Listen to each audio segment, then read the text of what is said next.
quando vocês pensam em emagrecer, imagina que alguém falou para vocês assim, ó, amigão, você tem que perder barriga, emagrecer, ou você foi no médico, o médico pediu para você emagrecer porque você precisa melhorar a tua saúde, ou tua esposa, ou teu marido tá falando para você, olha, você precisa perder barriguinha, você precisa emagrecer. Quando você pensa em emagrecer, o que passa pela tua cabeça? A grande maioria das pessoas, elas quando pensam no processo de emagrecimento, logo pensam assim, nossa, eu vou sofrer, nossa, eu vou passar fome, nossa, eu vou ter que fazer um sacrifício muito grande. E o fato de você criar esse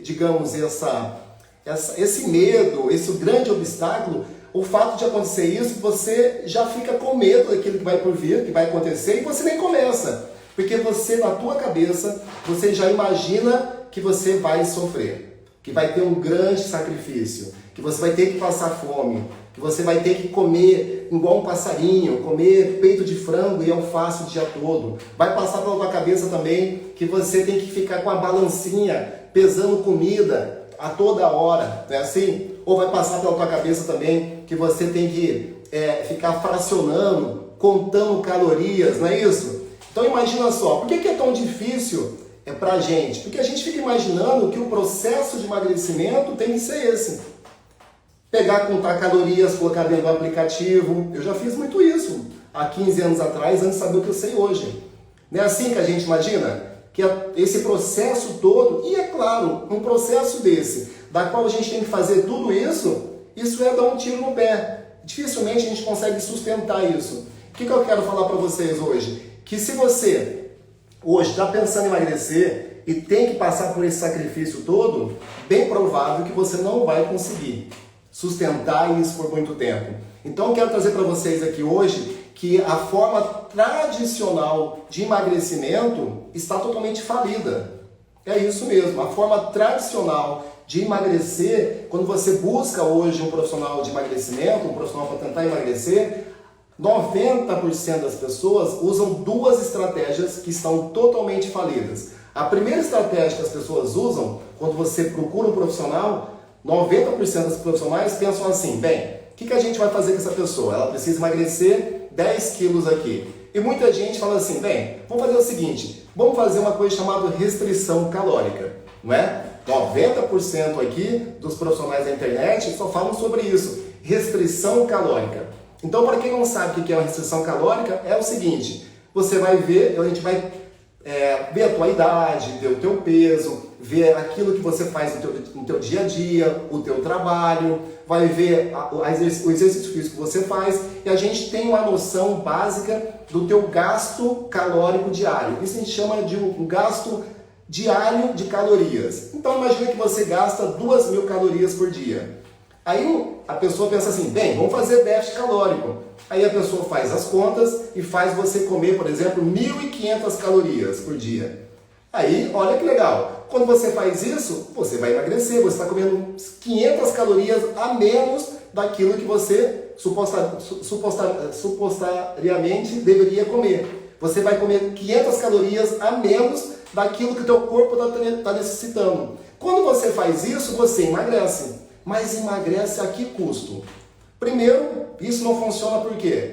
Porque, gente, isso pode funcionar para atleta, para fisiculturistas, pessoas que são atletas, pessoas comuns, como eu, como você, que tem filhos, sabe, que tem que sair para a rua para trabalhar, voltar em casa 6, 7 horas da noite para preparar a comida, para colocar os filhos para jantar, acordar de manhã, colocar os filhos para a escola. Pessoas comuns como a gente, isso é muito difícil sustentar isso. Então, o primeiro ponto, a gente não consegue fazer restrição calórica, por quê? Porque quando você faz isso, você precisa contar a quantidade de comida que você come. Você precisa mensurar, você precisa saber o tanto que você come e você precisa dosear isso. Então, você vai comer, por exemplo, 300 calorias, por exemplo, no café da manhã, mais 400 no almoço, não sei quantas à tarde, até você somar 1.500 calorias. Gente, aí você vai ter que pegar essas calorias, colocar dentro de um aplicativo, você vai ter que anotar essas calorias, ou você vai ter que pesar a comida, você vai ter que andar com a balança, por exemplo, quem almoça no restaurante vai andar com a balança, chegar na hora do restaurante, vai ter que pesar a comida, saber a quantidade de proteína que você come. saber a quantidade de gorduras que você tem que comer, saber a quantidade de carboidrato que você vai ter que comer. Quem consegue fazer isso, gente, de verdade, sustentar isso, pessoas comuns, como eu, como você, pai de família, que está no corre, trabalhando pra caramba, a gente consegue manter, sustentar uma alimentação, uma dieta como essa? É muito difícil. Então, muitas vezes, a gente até começa a fazer isso, mas não consegue sustentar. Se você não sustenta um tipo de dieta como essa, não funciona. Então, não funciona por dois motivos. Primeiro, é muito complicado fazer isso. Atletas conseguem, pessoas comuns é muito mais difícil. Então, não funciona por dois motivos. Primeiro, você não sustenta isso, porque é muito complicado. E dois, porque quando você faz isso, você sente fome. Você passa fome. E de verdade, gente, alguém consegue brigar contra a fome? Alguém consegue ficar quanto tempo passando fome? Quando você passa fome, isso é um tiro no pé. Todo tipo de dieta, regime, o que vocês queiram chamar aí, que tenha que passar fome, não vai funcionar. Por que não vai funcionar? Porque não tem como você sustentar algo que você fique com fome. Dormir com fome, isso é uma loucura, dormir com fome. Vai criar, o cortisol aumenta, o cortisol cria uma inflamação, a inflamação faz você engordar. Então, toda dieta da qual faz com que você passe fome não é sustentável. É uma loucura você brigar contra a fome. Beleza, Ed. Ok, então como que eu vou emagrecer se eu não faço déficit calórico? Simples. E eu vou explicar para vocês como a gente faz isso agora, beleza? Vou explicar como você consegue emagrecer sem passar fome, sem fazer déficit calórico, sem contar calorias, sem ficar pesando comida. Há 2 semanas atrás a gente começou agora a turma do Sarado depois dos 40 e o Rodrigo já perdeu 7 quilos, que é um dos participantes do programa, 7 quilos, gente, 7 quilos em 2 semanas sem passar fome, fazendo aquilo que eu vou explicar para vocês aqui, ó. Vamos lá, galera, a gente tem aqui alguns alimentos que eu vou colocar aqui dentro aqui, são os alimentos que normalmente as pessoas comem no dia a dia. Né? As pessoas comem bolo, comem pão, né? Comem doce, come açúcar, arroz, macarrão. Eu vou colocar esses alimentos aqui, ó. Vou escrever aqui, ó, bolos, pães, tá? Arroz, macarrão, açúcar. Esses alimentos aqui são os alimentos que normalmente acredito que 90% das pessoas comem na parte da manhã. Bolos, pães, no almoço come arroz, macarrão, o açúcar. O que acontece aqui com o nosso organismo quando a gente se alimenta através desses alimentos aqui? Então aqui são esses alimentos, aqui digamos que é a tua corrente sanguínea. Vou desenhar uma pessoa aqui, e aqui vou desenhar uma pessoa que está acima do peso, com 15, 20 quilos acima do peso, ela está aqui com a barriguinha aqui, tá? Desculpa o desenho, vocês estão entendendo aí, né? O que acontece? Toda vez que você come esse tipo de alimento aqui, basicamente desde manhã até quando você dorme, por exemplo, muita gente come pão de manhã, bolo de manhã, pão de queijo logo de manhã, um leitinho com um pouquinho de Toddy, não é assim? Então você come isso aqui na parte da manhã, arroz, macarrão, no almoço, chega à noite, você, tô com uma fominha de leve, vou comer uma coisinha bem levezinha, porque daqui a pouco eu vou dormir. Aí você come um pãozinho, toma um leite de novo, um bolo. Então, quando a maioria dos alimentos da galera hoje com mais de 40 anos, fica mais ou menos dentro desses alimentos aqui. Olha o que acontece com o teu organismo quando você come esse tipo de alimento aqui, ó. Esses alimentos aqui tem muito açúcar, e quando você come isso aqui é a corrente sanguínea, tá, gente? Ó, entra muito açúcar no teu sangue. Você comeu isso aqui, e esse açúcar todo aqui vai ficar dentro da tua corrente sanguínea.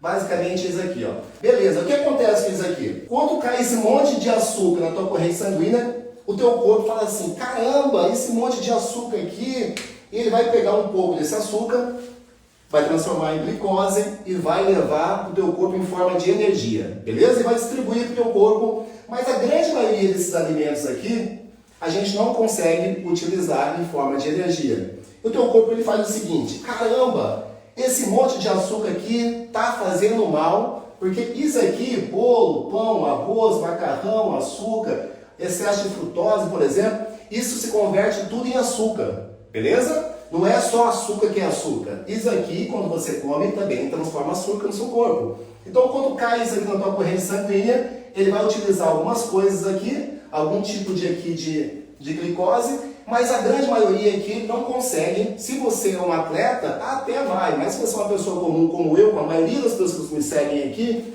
ele não consegue utilizar esse monte de glicose, esse monte de açúcar que está rodando aqui na corrente sanguínea. Aí teu corpo pensa assim, caramba, vamos jogar isso aqui para debaixo do tapete. Esse monte de açúcar vai entrar na corrente sanguínea, vai entrar nas células e vai contaminar o corpo todo. E o seu corpo, ele é muito inteligente e ele vai utilizar um mecanismo de defesa. Ele precisa urgentemente tirar esse monte de açúcar que está na corrente sanguínea.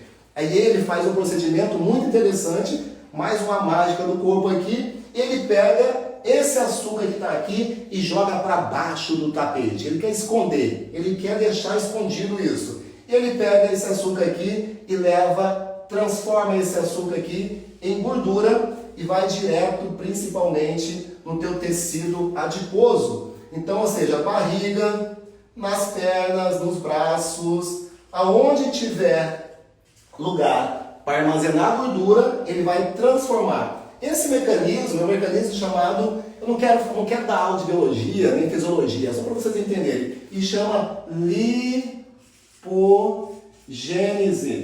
beleza? Quando o teu corpo transforma esses carboidratos aqui em gordura, chama lipogênese, beleza? E ele armazena. Enquanto você estiver comendo esses alimentos aqui, ele está armazenando gordura no teu corpo todo.